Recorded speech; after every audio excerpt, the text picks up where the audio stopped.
c'est s'attacher à trouver des organisations les plus agiles possibles, pouvoir développer rapidement et pas cher, c'est-à-dire être capable de livrer à des coûts de plus en plus bas alors que la donnée croît de façon exponentielle. Trop souvent, le point d'entrée est technologique et on s'équipe et finalement on a du mal à raconter l'histoire à la fin. Comment je vais en faire une histoire, comment je vais me l'approprier en interne et comment je vais la rediffuser en interne pour créer des services pour mes activités métiers internes et comment je vais adresser mes clients finaux. Et enfin, produire de qualité, parce que les exigences clients, réglementées, entreprises sont de plus en plus fortes sur la qualité. D'abord se poser la question du pourquoi on veut faire ça. Et donc finalement, ça reviendrait à organiser sa data en se disant quelles sont mes 3 priorités stratégiques, quelles sont mes 10 questions clés auxquelles je dois répondre. On met en place effectivement des méthodologies pour comprendre la valeur de la donnée et comprendre comment la donnée peut participer au développement de l'entreprise et au développement du service et de la valeur ajoutée apportée aux sociétaires. Et puis des méthodologies de type Spring Design et toutes les méthodologies de co-création parce que la donnée est de plus en plus complexe et nécessite d'avoir des acteurs de plus en plus pluridisciplinaires.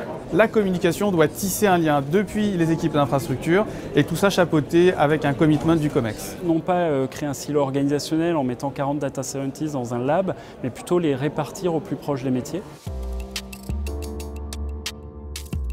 Le plus gros challenge, c'est la transparence des données. Il y a beaucoup de données avec une forte valeur stratégique, mais qui restent de la small data et qui donc sont un peu sous-investies. La donnée, quand elle renvoie de l'information, c'est un rapport de vérité. Donc c'est quelque chose déjà qui, à la base, fait partie d'un change management profond. Et puis un investissement sur les hommes probablement insuffisant. Donc dans l'exploitation de la donnée, souvent 90% du temps des data scientists en interne est phagocyté par des questions de nettoyage de la donnée, construire des reportings très basiques et donc peu de temps libéré sur des vraies analyses stratégiques.